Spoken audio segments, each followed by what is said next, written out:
Kembali berlanjut, kini artis sekaligus YouTuber Denny Sumargo baru saja menghadiri Polda Metro Jaya guna menjalani pemeriksaan terkait kasus dugaan penggelapan honor yang diduga dilakukan oleh sang mantan manajer Ditya Andrista. Didampingi oleh kuasa hukumnya, Denny Sumargo pun dengan percaya diri mengungkapkan jika dirinya kini telah mengumpulkan bukti-bukti transaksi yang akan membuktikan jika dirinya tak bersalah dalam masalah yang saat ini ia hadapi. Tadi kita berikan itu rekening koran ya, dan juga pendetailan dari kronologi awal mulai diduga sampai sudah ada bukti. Gitu. Jadi bukti sudah dipegang semua sama penyidik. Ya. Ya, salah satunya rekening korannya. Di situ kan kelihatan transaksinya. Ya, yang dilaporkan dan lihat fakta di rekening korannya itu pasti berbeda. Jadi alhamdulillah terima kasih kepada penyidik. Tadi kita Pak Denny sudah dilakukan pemeriksaan, ya, sudah di BAP, didampingi oleh saya selaku kuasa. Alhamdulillah semua pertanyaan sudah kita jawab. Ya, ada 18 pertanyaan yang disampaikan penyidik yang pada prinsipnya menceritakan modusnya, ya, modus terhadap dugaan tindak pidana yang dilakukan oleh terlapor. Ya. Jadi kita sudah sampaikan itu semua secara sistematis. Kemudian juga terhadap korban lain. Ya, tadi sudah saya sampaikan. Kemarin sudah kita lakukan pelaporan korban juga, ya, talent lain itu Mbak Bella, ya. Ini juga salah satu saksi di kasusnya Mas Densu, ya. Tapi prinsipnya dia juga bikin laporan LP juga. Ya, sudah dilaporkan kemarin. Kita sudah buat LP, ya, sekaligus sebagai saksi juga di kasus ini, tapi dia juga melaporkan tersendiri. Ini korban dari terlapor, ya. Yang disampaikan di sini berbeda, memang ada pasal satu yang berbeda. Ini ada 378-nya dan penggelapannya 372. Ya, seperti itu, ya. Teknis tadi pemeriksaan itu tadi saya sudah sampaikan bahwa prinsipnya kita sudah sampaikan modusnya yang dilakukan, ya, caranya yang dilakukan perbuatan pidana tersebut. Ya. Ya, oke. Pasal yang kita duga dilakukan itu 263 pemalsuan suratnya dan 372 penggelapan. Ya. 378-nya nggak ada ya? 378 di Bella kan? Bella. Beda artinya. Ya. Karena menggunakan nama Densu Manajemen, ya, dengan cara-cara bujuk rayunya dan penggelapannya. Ini pertama untuk kasusnya Densu, ya. Kan udah saya jawab, kalau waktu itu kan dibilang ada 1,7 miliar ya, betul. Selama 5 tahun ya, 4 tahun 5 tahun belum terbayarkan. Itu kan nggak mungkin orang kerja nggak dibayar. Kemudian kalau misalnya memang ada yang merasa dirugikan dari pihaknya dia, harusnya saya dilaporkan supaya saya kembalikan kerugian dia dong. Gitu. Jadi kalau saya orangnya sederhana, itu aja. Kasus dugaan penggelapan honor yang kini membuat Denny Sumargo pun merasa sangat dirugikan dalam sebuah kasus yang saat ini melibatkan dirinya. Dan walaupun dirinya merasa telah dirugikan oleh sang mantan manajer, Denny Sumargo pun menegaskan bahwa pihaknya akan selalu siap menghadapi masalah yang menyangkut dirinya dan sang mantan manajernya Ditya Andrista.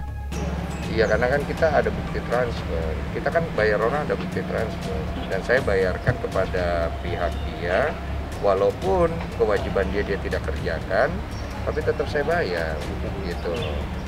Jadi sebenarnya yang paling dirugikan posisi saya, cuman kenapa jadi merasa dirugikan sedangkan kita sudah banyak dirugikan, jadi saya juga jadi bingung, jadi goreng-goreng terus nih. Daripada digoreng-goreng, mendingan kan diselesaikan urusan kantor polisinya saja. Kalau memang nanti terbukti oleh pihak kepolisian, ternyata tidak terbukti, ya sudah selesai masalahnya. Saya kan tinggal mengklarifikasi dan bertanggung jawab. Mungkin ada saya mencemarkan nama baik orang, kan gitu. Ya, ini artinya dia harusnya hati-hati juga, bicara itu kan tuduhan. Kalau dia memang punya bukti yang kuat, ya mainnya laporkan lah. Ya, kita harus siap laporkan secara hukum. Bahkan kalau itu terbukti, kita berani bayar. Berani bayar, tapi ini hati-hati ya. Ini ada konsekuensinya, saya udah bilang berapa kali. Ada konsekuensinya dia ngomong begitu. Ini menyerang kehormatan juga begini. Ya, sebenarnya ya, kan kalau dibilang saya berhutang dan kemudian tidak terbukti, itu kan pencemaran nama baik ya. Kita bisa pasalkan lagi. Cuma kan terlalu banyak pasal. Nanti pusing juga kepolisian nanti periksa. Jadi satu-satu aja. Karena kan di sini posisinya adalah sederhana, pemalsuan dokumen dan penggelapan uang. Tolong dibuktikan, nanti kan dipanggil. Kalau memang tidak, ya sudah masalahnya selesai. Habis itu dia masih mau nyari, berusaha untuk nyerang atau gimana, silakan. Mau babak 1 selesai, kita babak kedua, babak 3 overtime boleh. Kayak main basket kan gitu kan. Jadi artinya kalau dia mau bantah, ya bantah yang harus dengan bukti yang kuat. Kalau dia membantah ya, sebaiknya dia ikuti aja proses hukum. Jangan bikin statement yang akan menyerang dia juga. Ini saya pastikan nih, menyerang dia juga. Saya udah siapan itu. Ya, saya juga tergantung klien ya. Kalau memang ini bisa menyerang kehormatan klien saya, ya saya lakukan juga itu. Ya, ini harus hati-hati. Ya. Udah enggak ada. Soalnya terakhir pada saat akses saya diblok, berarti kan sudah tidak ada keinginan berkomunikasi. Terus dari preskonnya dia juga saya sudah nonton. Saya tidak mau mengenal lagi nama Denny Sumargo. Ya sudah, saya anggap ya itu kan hak orang ya. Kalau saya pribadi, saya mau mengenal siapa aja, karena saya tidak tahu kapan saya mati nanti. Saya tidak tahu siapa yang akan menolong saya. Saya tidak ingin membenci siapa-siapa. Jadi sederhana aja gitu. Di balik dirinya yang saat ini merasa dirugikan, pada kesempatan yang sama, pria yang biasa disapa Densu itu juga membawa bukti berupa talent bernama Bella dari Densu Manajemen yang diduga telah dirugikan sebesar 181,2 juta oleh Ditya Andrista selaku mantan manajer dari Denny Sumargo. Kesepakatan secara lisan waktu itu ada bahwa ini saya tidak akan berpanjang kalau apabila pihaknya dia tidak berbohong lagi dan tidak merugikan orang lain. Ternyata ada pihak yang dirugikan juga, namanya Bella, dan dia mengajukan. Sudah kita laporkan juga ini malam. Dan menggunakan nama saya, Densu Manajemen, itu adalah manajemen pribadi saya. Di dalam di dalam pelaporan ini disertakan bukti bahwa menggunakan nama saya untuk penggelapan uang Bella. Itu laporannya kapan, Bang? Ya, kalau bagian sini yang dilaporkan sih 180 jutaan gitu ya, yang kita kita laporkan. Sebenarnya yang saya bilang ini 378 dan 372-nya ini mengatasnamakan Densu Manajemen. Sementara kalau dia kan komplain, dia komplainnya ke Densu, dianggapnya Densu bertanggung jawab terhadap ini, ya kan? Ya. Karena Densu itu dia menggunakan Densu Manajemen, nggak ada fee-nya atau ada komisinya? Nggak ada. Dia menggunakan itu untuk menarik talent-talent lain, karena laku dijual Densu Manajemen. Karena kan dia bilang, talent-talentnya tidak mau di bawah saya kan? Ya. Maunya personal langsung sama dia. Dimana saya juga menawarkan kepada dia untuk itu di bawah saya, nanti ada pembagian buat saya 25%, 75% buat dia. Dia nggak mau. Akhirnya tidak terjadi kesepakatan. Makanya ya udah saya nggak ikut campur. Tapi penggunaan nama Densu Manajemen dia gunakan itu saya berikan izin, cuma tidak dengan catatan tidak untuk merugikan atau mengambil hak orang lain. Nah ini kan ada yang dirugikan. Kemudian dia nyari saya dong. Nah, saya berusaha untuk menyelesaikan waktu itu supaya dia bisa mendapat ganti rugi. Bahkan saya mau bayarkan dulu kepada dia ganti ruginya atas izin dari pihak mantan manajer saya dong. Nah, masalahnya orangnya tidak mau ditemui lagi. Jadi kan tidak bisa selesai. Jadi saya pikir ya sudah, diselesaikan secara hukum saja. Kalau memang dia benar, ya dia benar. Kalau dia salah, ya udah dia salah. Selesai.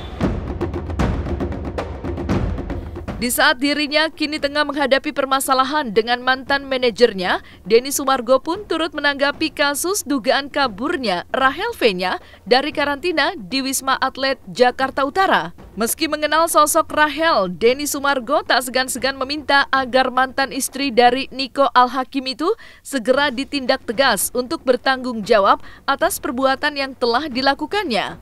Hanya ya aku WA Rachel semangat, masalah pasti akan berlalu, tinggal gimana nyikapinya. Ini pasti tidak mudah, tapi kau pasti bisa, gitu ya. Kalau butuh bantuan apa, kabarin aja, kita sebagai teman pasti masuk lah, gitu. Kalau dari kesalahan, kalau terbukti ya, terbukti kan masih diduga ya, harus dibuktikan dulu, harus ditindak tegas. Supaya ada pembelajaran kepada setiap pihak untuk bisa mematuhi peraturan yang ada, supaya tidak ada diskriminasi ya. Karena ini negara ini udah banyak chaos dengan masalah diskriminasi, jadi mohon maaf ya Rachel ya, harus ditindak. Karena saya juga waktu awal juga sempat kepikiran kalau nggak karantina efeknya apa ya, kalau karantina efeknya apa ya, dan ternyata saya pikir saya jangan deh, saya karantina aja yang benar gitu loh. Karena itu kan tidak baik ya. Ya kita harus cari tahu. Jadi sebelum kita masuk ke Jakarta, itu kita udah ada kontak misalnya, atau kita udah urus, kita mau karantina di mana, gitu. Misalnya kita, saya putuskan mau karantina di Wisma Atlet, kita harus kontak ke Wisma Atlet, gitu. Kita mau karantina di hotel ya, kita kontak ke hotelnya, supaya nanti ketika kita tiba, hotel udah prepare untuk kamar yang buat kita di karantina. Nah mereka tuh ada jalurnya tuh. Begitu sampai, kita lewatin swab, kita lewatin prosedur imigrasi, mereka langsung jemput, bawa ke mobil, langsung ke depan pintu masuk. Itu bukan lobi loh bro, waktu itu dia pintu masuk langsung ke arah kamar itu. Gue kayak ini tersangka suap. Iya, so dia, ini seketat ini pak. Iya pak, mohon maaf, soalnya kalau misalnya kita ada pelanggaran, kita kena teguran dari pemerintah, kita bisa dicabut izinnya. Saya kan sedih ya kalau dicabut izinnya ya kan. Jadi saya pikir, wah ya udahlah. Sebenarnya sih kurang nyaman sih memang. Tapi ya peraturan pak. Pihak hotel yang mengatur. Pihak hotel dia mengatur, kita mengikuti prosedur. Gitu, dan di imigrasi di bandara itu ada yang bertugas itu pasti dari pemerintah ya. Gitu. Saya total 8 hari karantina gitu.